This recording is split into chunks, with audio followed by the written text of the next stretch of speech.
doesn't.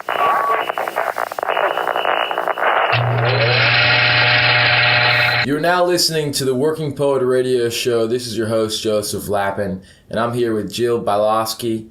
And if you don't know, we are dedicated to the working lives of creative people. And Jill was born in Cleveland, Ohio. She studied for her undergraduate degree at Ohio University and received a Master of Arts degree from the writing seminars at the Johns Hopkins University and an MFA from the University of Iowa Writers Workshop.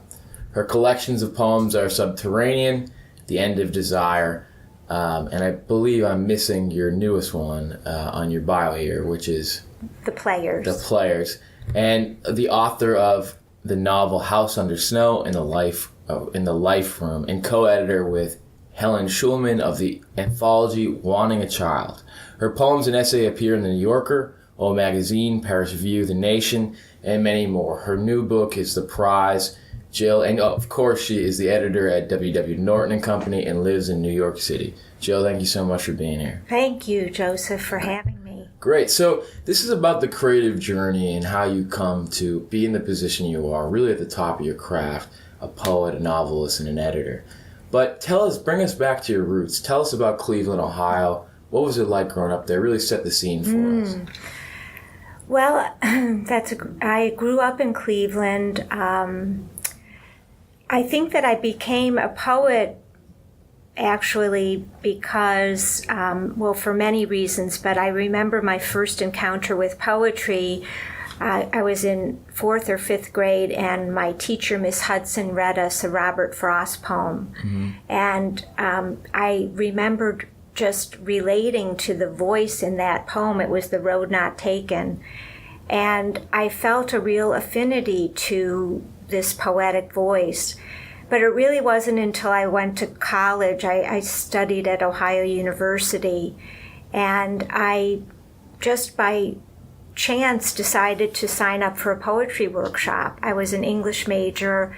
I think at that time I was a junior, and I took a poetry class with the poet Stan Plumlee, and that just opened the door for me. I think that there was a need for a creative expression in my life. I grew up in a difficult circumstance in the sense that my father died when I was 2, and my mother was left with 3 small children to take care of, 3 daughters, all a year apart.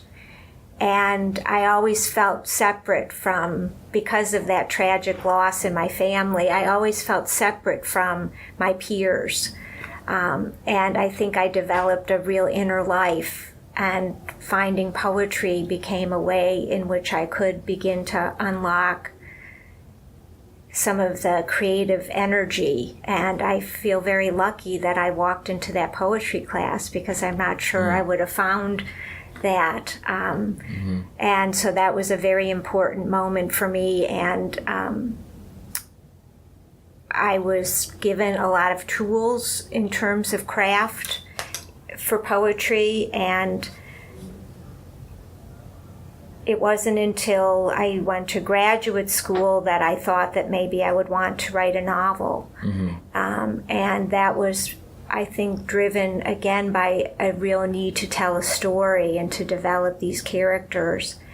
And it wasn't until I left the Iowa workshop and moved to New York that I actually started writing my first novel, which took me about 10 years to figure out how to really write a novel. Well, I want to get back to that struggle of that 10-year journey, but Sure. let's go back to, when I was talking to almost everyone that comes on this show, they talk about this moment where they recognize that they're an outsider, that they are different. And you mentioned the poem and Robert Frost. Right. But you also mentioned that you felt a little differently within your community in Cleveland. Can you talk about a moment where you really recognized that maybe you were an outsider, or that you were different, you had this different path for you? Mm-hmm.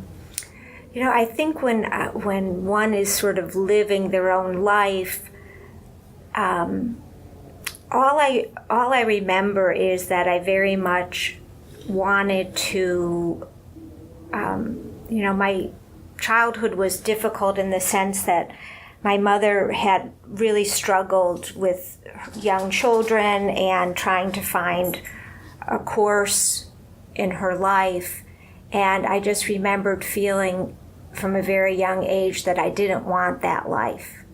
That because my mother was a mother of the 50s, she didn't work, she was raised to be a mother and a wife, and she loved that, and then her dream was cut short by tragedy, and it was very difficult for her to reinvent herself and find a new path. And so from a very young age, I wanted to be different.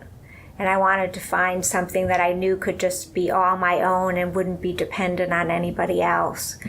And I think it was just by this total drive to have a different life, to go to college, to put myself through college, and then I always was a book lover, and I read books to try to understand the world in a way. But I did always feel separate from people. I'm not sure why. I was a well-liked person, but I just always felt as if I was watching rather than participating in life in a way. And I think as a poet and as a writer, those, that skill of observation has allowed me, I think, to be able to see the world differently than I think people who don't. People who don't write or have a creative outlet, I'm not sure what that would be like. I feel as a writer, I'm kind of living two lives. You live the day-to-day life of a job and relationships with people, but then there's this inner life that happens as a writer, which is very different than the day-to-day life. So I've always felt in a way that I'm living two lives. Wow. So, but now you recognize this. You're in college. You take this poetry class. You put yourself through college. I mean, there's that moment where someone recognizes that they want to be on this journey, but then there's actually making it happen. Right. So what was the struggles for you? What kind of jobs did you have along the way? What was that transition like for you to get in this position? Yeah, I think it was, so when I was in college at Ohio University, I had 3 jobs. One was I worked in the cafeteria, and then I had a job, a work-study job at the Ohio Review, a literary magazine. And I loved that job because that was the first time that I experienced what it would be like to be on the other side. And so my job was to log in manuscripts that poets and writers submitted for publication, and then to be a first reader and write little reports. So I think that job at the Ohio Review paved the way in my mind for a possible career as a writer. And then the third job that I had was working at a sub shop at night. And I say that now because I think that work ethic of working, going to school, and then finding some downtime for writing, I've always sort of continued with that process. So when I graduated from Ohio University, I wanted to study poetry, and I did an MA at Hopkins for 1 year. And then I took another year off from there, and I worked as a waitress, and I was working on my poetry, and decided that I needed more time. Were there poetry in those jobs? As a waitress? Or as in the cafeteria? Right. Well, yeah, I think that's, I love that idea. Yeah, because I think,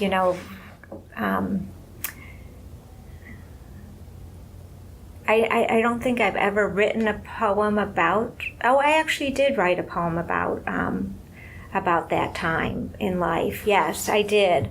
I mean, I love those jobs. They're just the everyday job of, go into work, you punch in the time clock, you know what you have to do. So in a way, it allowed my imaginative life to take hold when I wasn't at work. So I like that dichotomy of, well, this is still playing out in your life now, right? Right, that's why I'm mentioning it. Yeah, right. So you're balancing all these three things. Right. An editor, poetry, novel, writing a poem and novel has got to be very different. How do you keep this all together? It's a continuous process. How do you balance these things in your life? Well, I think that some of it is discipline, and some of it is real sense of necessity and desire. For instance, I love when I'm working on a project, on a novel or a book of poems, and when I'm in that flow, I do wake up early and I commit myself to 1 or 2 hours. And then I'm always really happy to close my computer and go to work. And I think, again, it's maybe just this practice of, in a way, it allows me a lot of creative freedom, because I know that that whatever I do in the time in which I'm working on my writing, that's my own. That doesn't belong to anybody else but me. And, and I really love that language. And I came to realize over time that these projects take a lot of time to develop, and that you can't rush anything that's not ready to be rushed. But if you show up every day, you get pages. So how has that colored your experience as an editor working with creatives that are trying to get to where they're going? How do you nurture them? Do you spend time bringing them? How do you help them in their own process? Well, I hope I do. I think I'm sympathetic, definitely, to a writer's process. And for instance, sometimes we'll sign a writer for a 2-book contract, and maybe the first book's written, but the second book isn't. And we give them between the two of us, we come up with what the delivery date will be for the second project. And I've recognized over time that a writer may think that he or she can finish a book in 2 years, but it ends up, for instance, I worked with this wonderful writer, Akil Sharma, on his novel Family Life, and he thought he would finish it in 2 years, and it took 10 years. Oh, wow. And I saw, several different drafts, and we had conversations, and we recognized that the book wasn't there yet, and he experimented and tried a different point of view at one point. So I do think that I understand that this is that a writer is going through whatever creative process that person, whatever journey that book is on. So I try to be as supportive as possible, and I think that my writers appreciate that. What's so interesting about writing a novel is that you have to suspend all belief. In other words, you really don't know till you're very far into a book whether it's going to work or not. That's got to be so frustrating. Right. So whatever I'm working on has to really interest me to go that distance, and I think that that's what happens with writers, that sometimes he or she, a writer might discover that the book isn't working and has to maybe put it aside and start something new, or the book is working but needs more time to cook and I think every process is just unique to that particular book and that particular person. That's what I've discovered. So you talk about the prize, and I've read that you see the prize as much about the creative process as this man in limbo. Tell me a little bit about the prize and how it's related to the creative process. Yes, thank you, Joseph. I would love to, because I when I think about the origin of that book, it does relate back to when I was in graduate school, because the book is very much about the thorny, difficult marriage between art and commerce.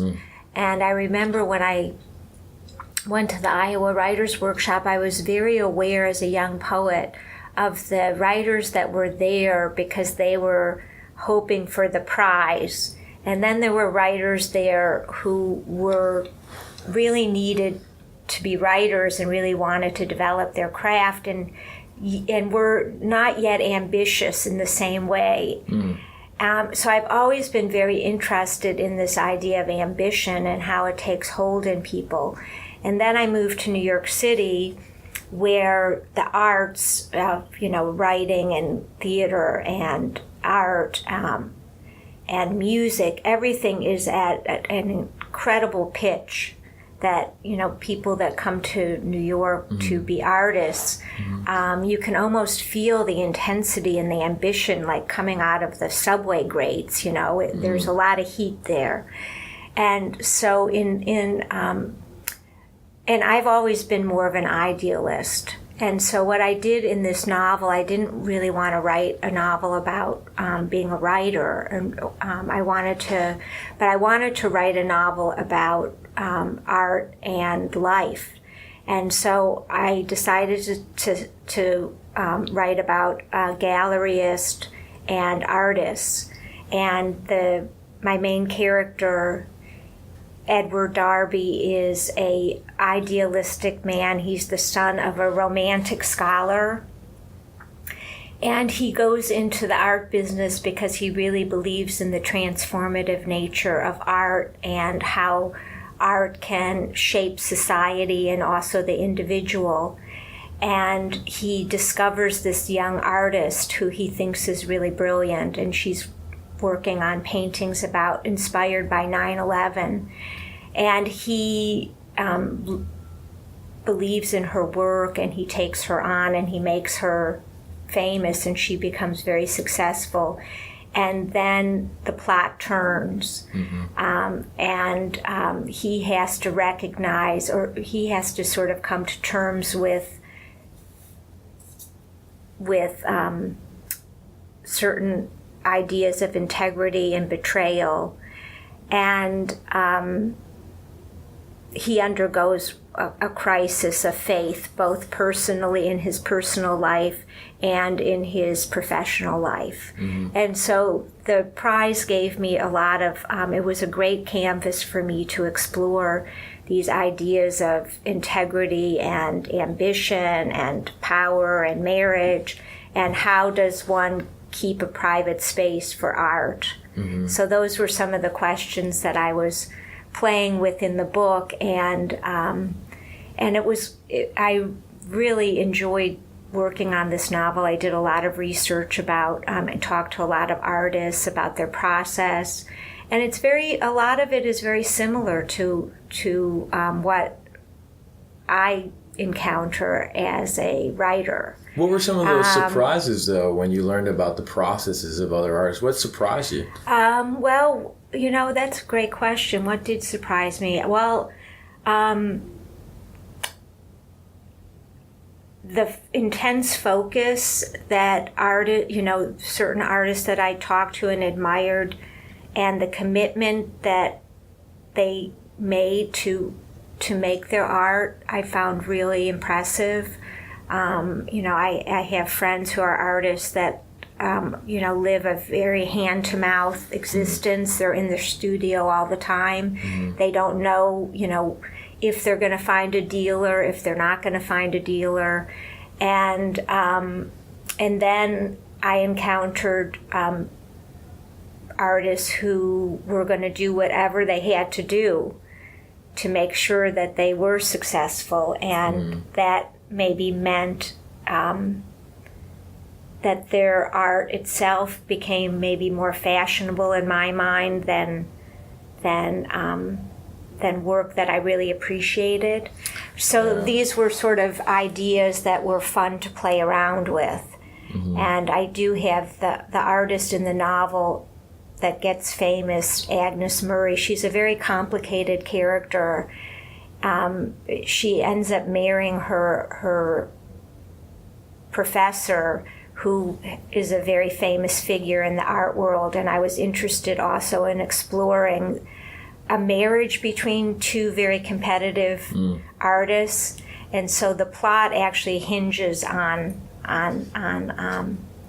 the relationship between these two artists, and then I juxtapose that with my character Edward, who is married to a woman who's not in his field, who's a more down-to-earth person. He's in a more conventional marriage, and I just wanted to explore those relationships.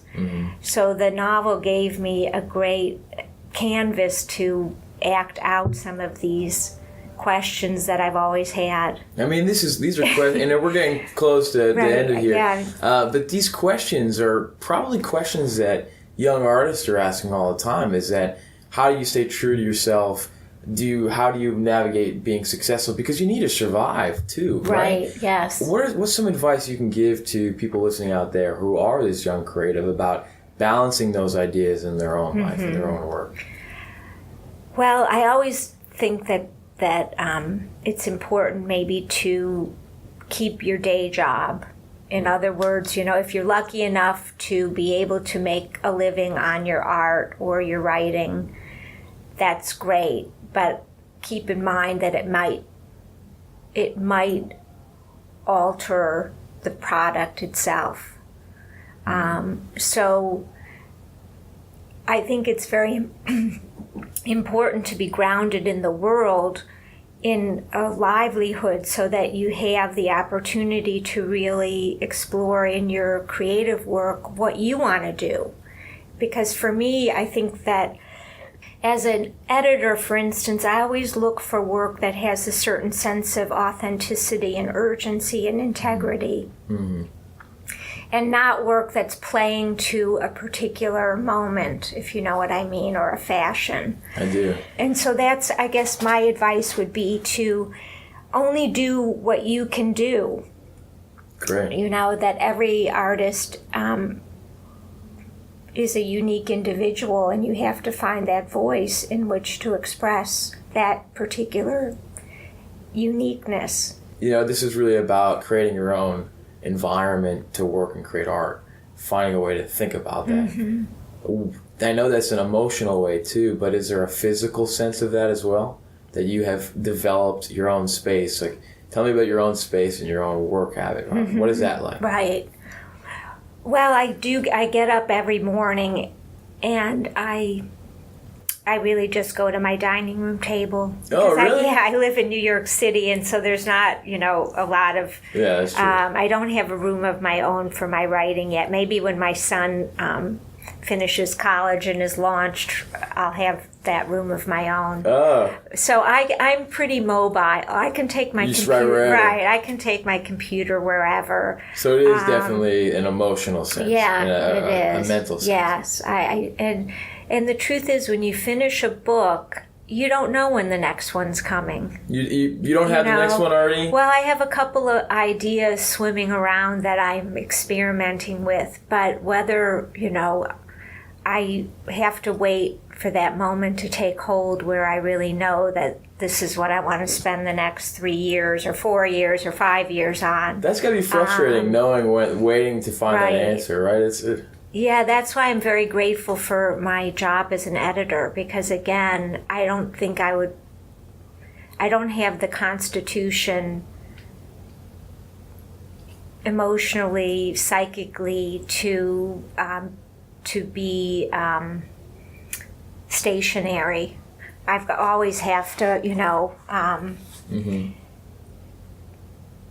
yeah, it's very odd. I'm always interested in how other writers do this in their process, but for me, something has to take hold and then it happens. I can't manufacture it.